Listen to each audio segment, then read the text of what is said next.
Welcome to the Acupuncture Outsider podcast. My name is Richard Hazel, and in the time it takes for you to commute to or from work, I hope to have shared something of interest about orthopedic acupuncture using motor points, trigger points, myofascial slings, neurofunctional acupuncture, segmental treatments, anything that crosses my mind that seems to be of interest. I hope you'll enjoy it.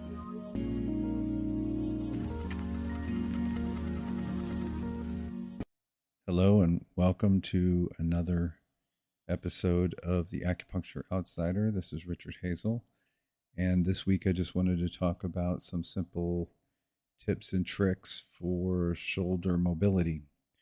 If you're treating athletes who need excellent overhead reach, maybe volleyball players, basketball, baseball, anyone who really needs velocity when they're throwing wants excellent overhead reach. And athletic people very often lose some of that mobility because their muscles are getting tighter as they work out. One of the main things that I treat for improving overhead reach is the latissimus dorsi, also the medial deltoid. The medial deltoid will, even though it has nothing to do with external rotation or shoulder flexion, when the medial deltoid is tight, it will inhibit that mobility. And it gets tight on a lot of people. So look at medial deltoid to improve overhead reach and external rotation, by the way. And then make sure you're releasing lats. And on some people, that might involve some trigger point work because lats get really full of trigger points. But if you loosen up someone's lats, their overhead reach will instantly improve. And then the other mobility issue that we'll see is reduced abduction of the shoulder. And I'm not talking about I don't want to get into frozen shoulder. That's a much deeper topic, and there's even controversy about what it really is. I'm not talking about frozen shoulder. I'm talking about people who have maybe some history of rotator cuff injury, and their abduction on one side is just not as good as it should be. We want to get to 180 degrees we want to be able to abduct all the way up to 180. And as you probably already know, 120 degrees of that comes just from the glenohumeral joint. But the other 60 degrees is from upward rotation in the shoulder of the scapula, and that's a lot of the scapular stabilizers that will allow that upward rotation or inhibit that upward rotation. Usually, upward rotation of the scapula could be inhibited by either tight muscles that are upward rotators, like the lower traps and the serratus anterior, or some of the downward rotators that also stabilize the pec minor, the levator scapulae. Levator especially can be very tight and start inhibiting upward rotation of the shoulder. But that's not my tip. That's not my tip for you for improved abduction is to consider that the muscles that attach on the front of the humerus can cause tension that pulls the shoulder into an internal rotation. So you may already, most acupuncturists, when we first teach the shoulder, we teach an orthopedic assessment of things like the rotator cuff and the deltoids. Those are the key muscles to consider. And that's what you're going to see for a lot of people who have some sort of rotator cuff injury. The deltoids are the power muscles, and the rotator cuff is the stabilizing muscles. And when one of them is off, then the other is usually off. So, for instance, if your supraspinatus has been injured or is super tight and it's supposed to help you abduct your shoulder, then the medial deltoid has to work harder to do that abduction, and that will start to get tight. So yeah, so let's say you've treated all the stuff that you normally would think about, right? The rotator cuff muscles and the deltoids, and you're still just not getting that overhead reach.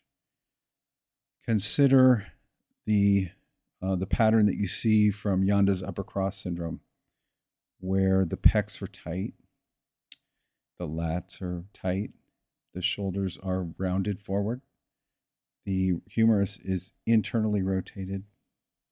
That's when you're going to see impingement in the shoulder on abduction.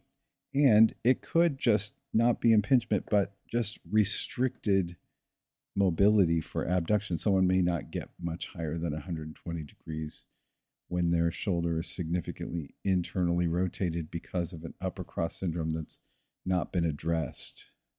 So think of the muscles that attach on the front of the humerus that internally rotate the humerus. The lats, the pec major, and the teres major all attach in a really similar area on the front of the humerus. I think it's called the Intertubercular Sulcus. I'll have to Google it later to be sure, but I'm pretty sure that's it. It doesn't matter. All you need to know is that those muscles attach on the front of the humerus. When they get tight, they put an internal rotation on the humerus. That's that rounded shoulder that you see. It's not all just pec minor, by the way. And so if you are working with somebody on their posture and you've been working on pec minor and you're working on strengthening the rhomboids and lower traps, doing that band work, releasing the levator, releasing the traps, stretching the pecs, do not forget the lats. Do not forget the teres major, but the lats especially. Lats get tight on everybody, and they will pull the shoulder into internal rotation. So that will inhibit your abduction. So when you're dealing with shoulder impingement, or you're dealing with somebody who just wants to get back to 180 degrees of abduction, they very likely have tight lats, pecs, teres major especially. Okay, so that's a good tip for you for better overhead reach. Other things that internally rotate the shoulder will be, of course, the things that you probably already know.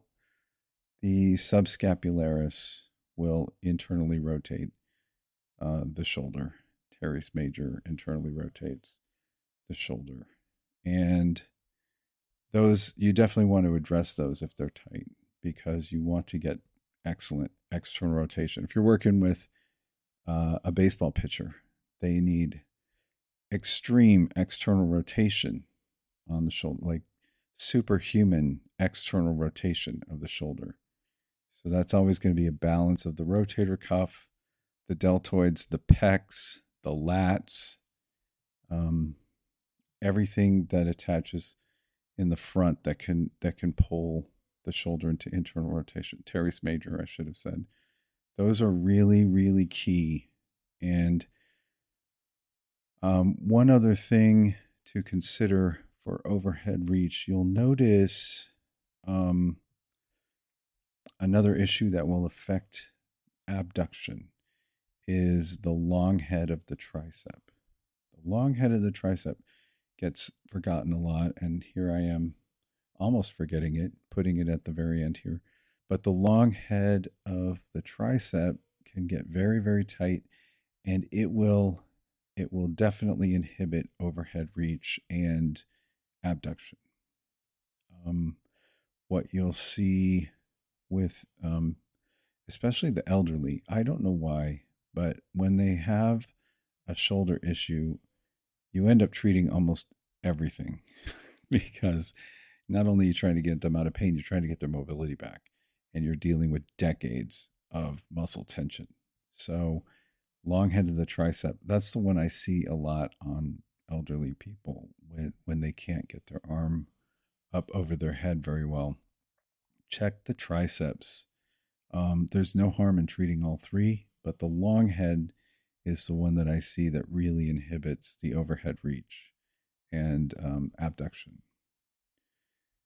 So I think that's it for today. Those are my tips and tricks for mobility.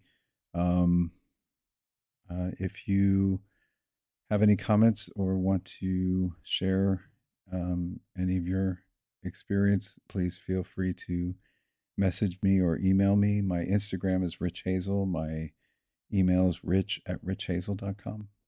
And there is actually a complete shoulder